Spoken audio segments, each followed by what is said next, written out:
Bonjour, je m'appelle Nicole, j'ai 44 ans et je viens vous parler de la manière dont le Seigneur a complètement transformé ma vie à travers une greffe cardiaque. En 2006, les médecins m'ont diagnostiqué une cardiomyopathie hypertrophique. C'est une maladie du muscle cardiaque. Mon cœur était gros, dilaté et en fait, il était vieux et j'avais 15 jours pour recevoir un nouveau cœur, sinon j'allais mourir selon les médecins. Lorsque j'ai entendu ce diagnostic, je l'ai totalement refusé parce que j'avais accepté Jésus à l'âge de 12 ans. Donc pour moi, la maladie ne faisait pas partie de ma vie et ne devait pas faire partie de ma vie. Comme on dit, par les meurtrissures de Jésus, je suis guérie. Donc j'ai annulé ce diagnostic. Je suis sortie de l'hôpital contre avis médical et j'ai demandé un autre avis.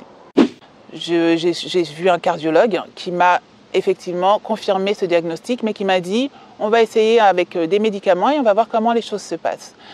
Les choses se sont bien passées et entre 2006 et 2013, tout allait bien. Je continuais à vivre ma vie. Je m'étais complètement focalisée sur ma carrière. Je voyageais, j'avais des loisirs, je vivais une vie normale et j'avais mis Dieu de côté. Soyons honnêtes, pour moi, je n'avais pas de vie de prière ou quoi que ce soit. Je ne comprenais pas la Bible.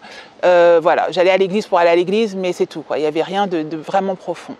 En 2013, j'ai fait ce qu'on appelle une décompensation cardiaque, c'est-à-dire que mes poumons se remplissaient d'eau, tellement mon cœur était fatigué, il n'arrivait plus à irriguer les autres organes. Et donc j'ai dû être hospitalisée en urgence.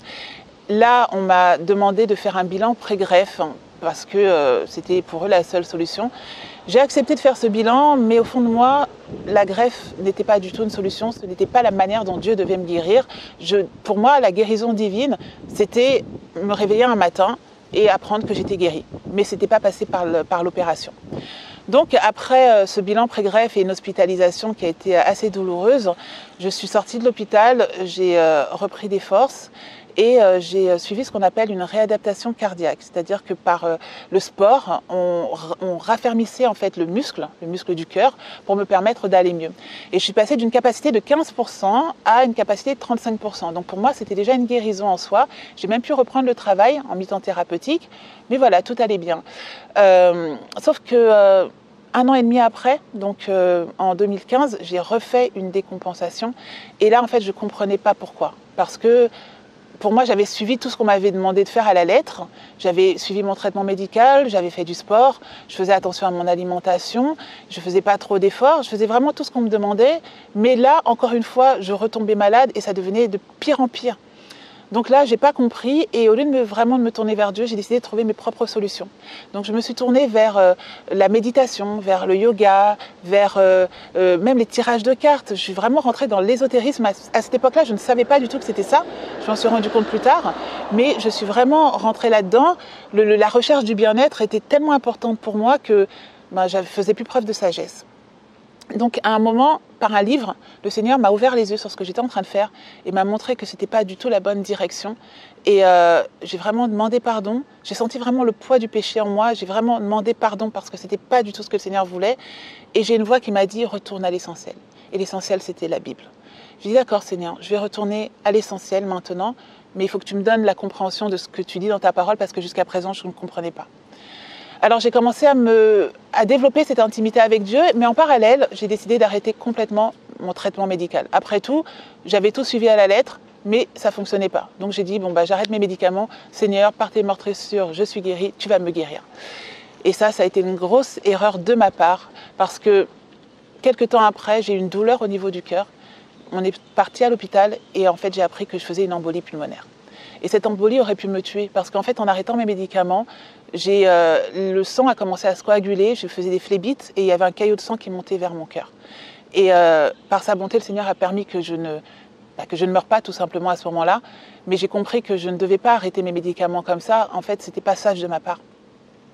Donc, après cette deuxième décompensation, j'étais un peu perdue et j'ai demandé vraiment au Seigneur de me guider et il a permis de mettre sur mon chemin des frères et sœurs qui ont prié pour moi, qui m'ont soutenue dans la prière et surtout j'ai commencé à comprendre vraiment ce qu'était l'amour de Dieu envers moi.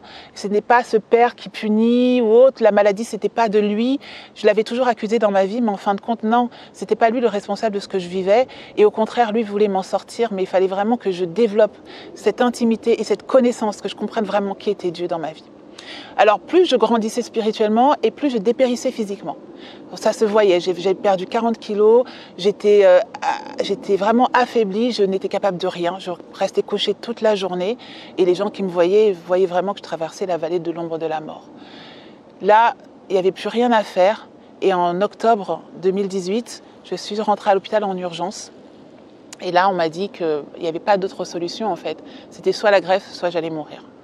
Et encore en entendant ce diagnostic-là, je me suis dit non, le Seigneur va me guérir, je crois à un miracle, il va me guérir, je vais me réveiller un matin et tout ira bien. Sauf que là, mes reins ne fonctionnaient plus, mon foie était en très mauvais état, mon système digestif, je n'arrêtais pas de vomir, plus rien ne restait en moi et vraiment je dépérissais.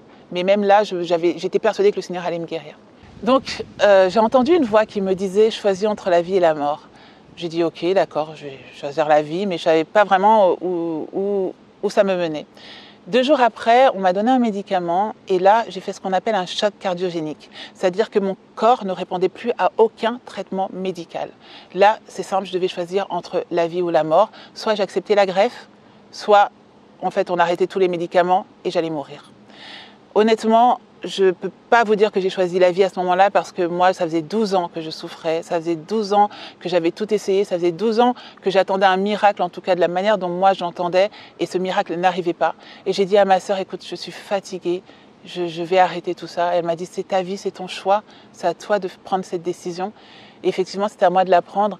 Et je me suis entendue dire, ok, on y va. Honnêtement, je ne pourrais pas vous dire que c'est moi. Je pense que c'est le Seigneur qui a décidé qu'il était temps que je rentre dans ma destinée, en tout cas dans ce qu'il avait choisi pour moi. Donc je me suis réveillée quelques heures après avec ce système de circulation du sang en dehors du corps pour aider mon cœur à mieux pomper.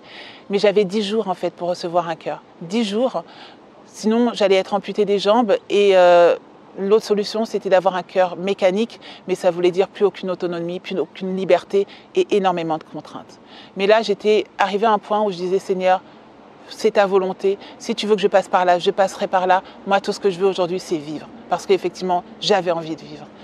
Donc, quelque temps après, les médecins passaient régulièrement dans ma chambre pour me dire, écoutez, madame, voilà, vous avez 10 jours, compte tenu de votre groupe sanguin qui est très rare, compte tenu de votre stature, c'est impossible.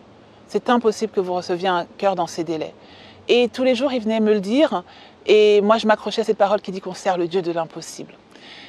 Quelques jours après, une sœur est venue dans ma chambre et a partagé son témoignage avec moi.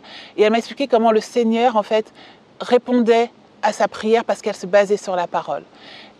Je lui ai dit, écoute, moi, depuis que je prie, le Seigneur ne me répond pas. Je n'ai pas de réponse à mes prières. Elle dit, écoute, on va prier. Et je crois qu'aujourd'hui, tu vas recevoir la réponse à ta prière.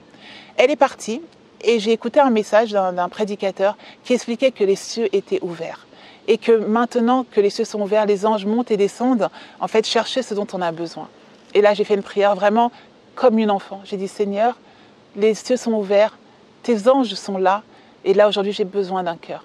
Que les anges montent dans le ciel chercher ce cœur parce que c'est toi qui crées les organes. Quand une femme est enceinte, c'est toi qui crées les organes dans le corps de son enfant. Donc là, j'ai besoin que tu ailles chercher un cœur pour moi. Vraiment une prière comme un enfant, mais d'une sincérité. Voilà, comme j'étais, j'ai tout déversé comme ça. Et à 1h30 du matin, le médecin est venu me réveiller en me disant « Madame, nous avons un cœur pour vous ». Et là, ça a été juste la joie, la première fois que le Seigneur me répondait de cette manière, déjà, premièrement. Et en plus de ça, quelle réponse! Voilà, il m'a donné un nouveau cœur. Quand je me suis réveillée de cette opération, ma vie a complètement changé. Comme il le dit dans 2 Corinthiens 5, 17, « Les choses anciennes sont passées, voici, toutes choses sont devenues nouvelles. » J'ai vécu cette nouvelle naissance. Plus qu'un nouveau cœur, le Seigneur m'a donné une nouvelle vie. J'étais dans ses bras, je sentais sa présence en moi. C'est comme si je comprenais enfin ce qu'était vraiment la vie avec Dieu en fait. Je ne pourrais pas vous l'expliquer, mais depuis, ma vie a complètement changé. Alors, ma guérison a été juste miraculeuse puisque mes organes dépérissaient, mais avec ce nouveau cœur, tout s'est remis en place. Les médecins venaient et me disaient simplement « Mais vous guérissez trop vite, qu'est-ce qui se passe? Vous guérissez trop vite. » Et ça pouvait être que la main de Dieu. Je suis sortie de l'hôpital 1 mois après. Et je tiens à vous dire que je n'arrivais plus à marcher parce que mes muscles étaient complètement... voilà, il n'y avait plus de muscles, il n'y avait plus rien. Et à chaque fois, en fait, que j'étais incapable de faire quelque chose, je me basais sur la parole de Dieu. Et notamment sur cette parole qui dit « Ma grâce te suffit, c'est dans ta faiblesse que je montre ma grandeur ». Et je disais « Seigneur, je suis faible, je n'arrive pas à poser mes pieds, je n'arrive pas à marcher, mais c'est là que tu montres ta grandeur ». Et en fait, chaque jour, j'étais capable de faire quelque chose que j'étais incapable de faire la veille. Et en quelques jours, j'ai réussi à marcher. Je me suis levée de mon fauteuil roulant. Et en fait, tout le monde est ébahi par la manière dont j'ai guéri, en fait, tout simplement. Et je tiens... Toi qui lis, qui écoute ce témoignage, je tiens à te dire que ta situation n'est pas désespérée. C'est Dieu qui a le dernier mot.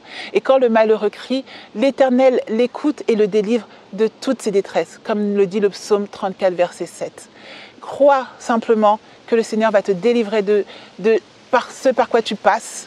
Mais par contre, laisse-lui la liberté de le faire à sa manière. Pendant 12 ans, j'ai cherché par mes propres forces. J'ai cherché la manière dont Dieu devait me guérir. J'avais une idée précise dans la manière dont il devait me guérir et j'ai même arrêté mes médicaments, persuadée que c'était ce que le Seigneur voulait. Mais en fin de compte, non, je n'ai fait qu'empirer les choses.